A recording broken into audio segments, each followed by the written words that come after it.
The Galactic Council chamber thrummed with tension as Ambassador Liana Chen stepped forward, her worn combat boots echoing against the crystalline floor.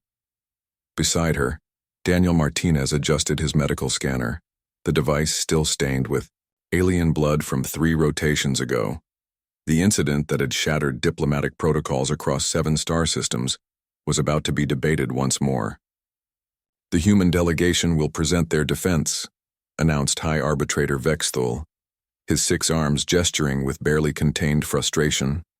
The Zephyrian's azure skin had darkened to an ominous navy, a sign that even the Council's most neutral member was losing patience with this prolonged controversy. Liana's gaze swept across the assembled representatives. The Krathari delegation sat in rigid formation, their alpha warrior posture unmistakable even in the formal setting. At their center, Supreme Pack leader Garntok's eyes burned with an intensity that had once promised war.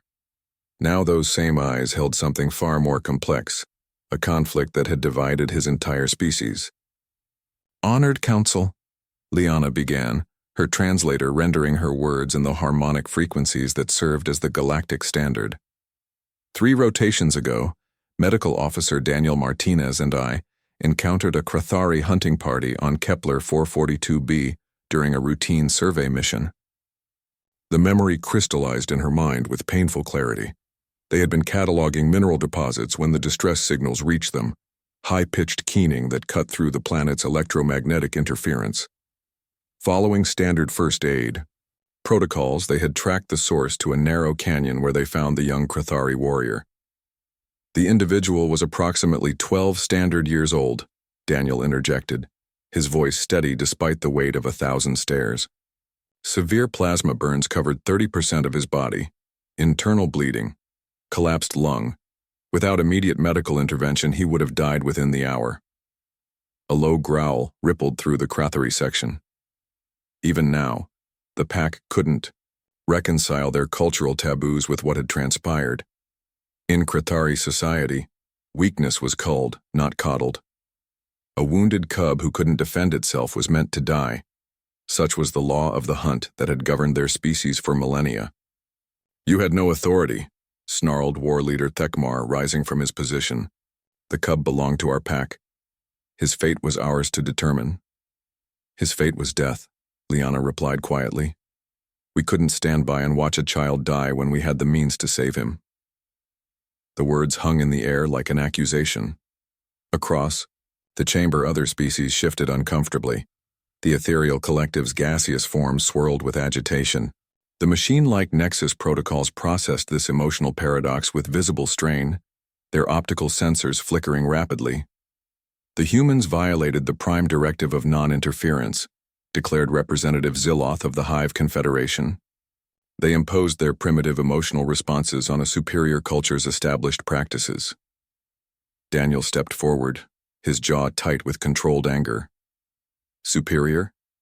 You call abandoning children to die superior?" "It is not abandonment." Garntok spoke for the first time, his voice a rumbling bass that silenced the chamber. "It is the way of strength.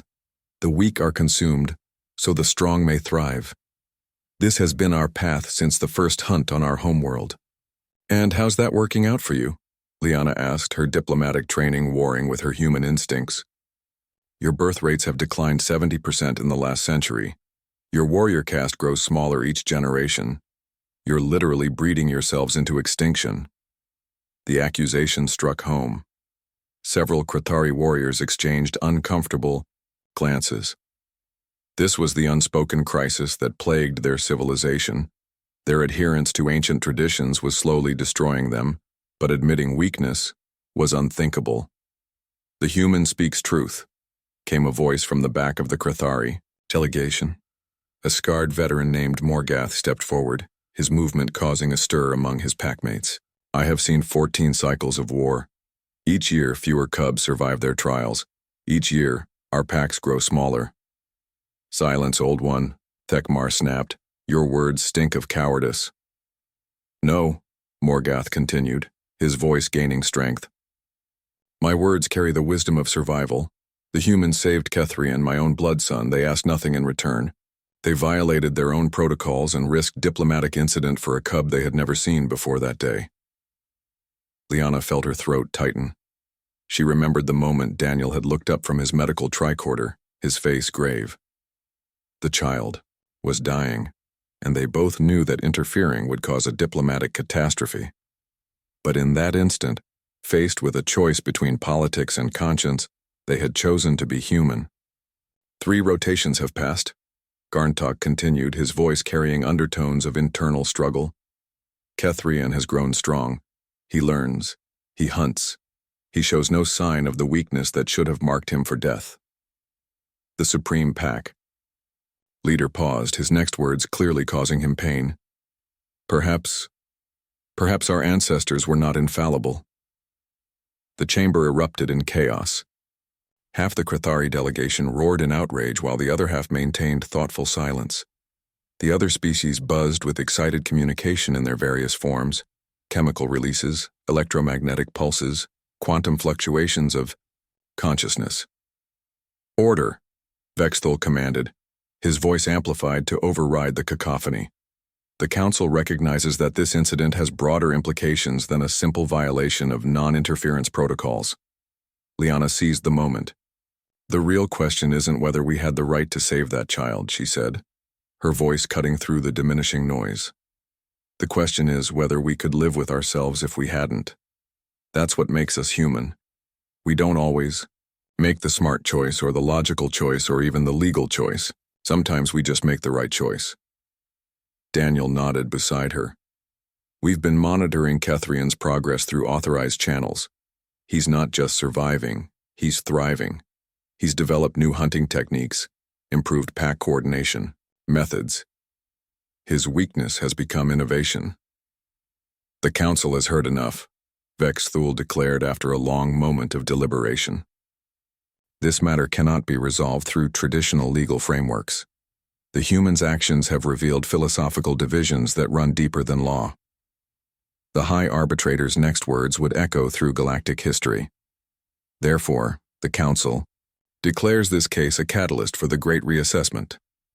Each member species will examine their own practices regarding the protection of their young.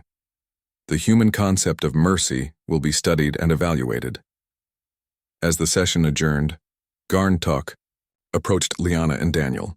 The massive warrior's expression was unreadable, but when he spoke, his words carried the weight of cultural revolution.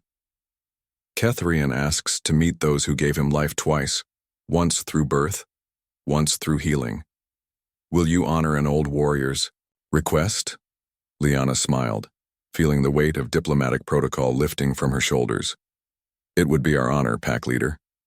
3 rotations after a simple act of human compassion, the galaxy was still learning what it meant to choose mercy over tradition, hope over fear, and the potential of the young over the prejudices of the old.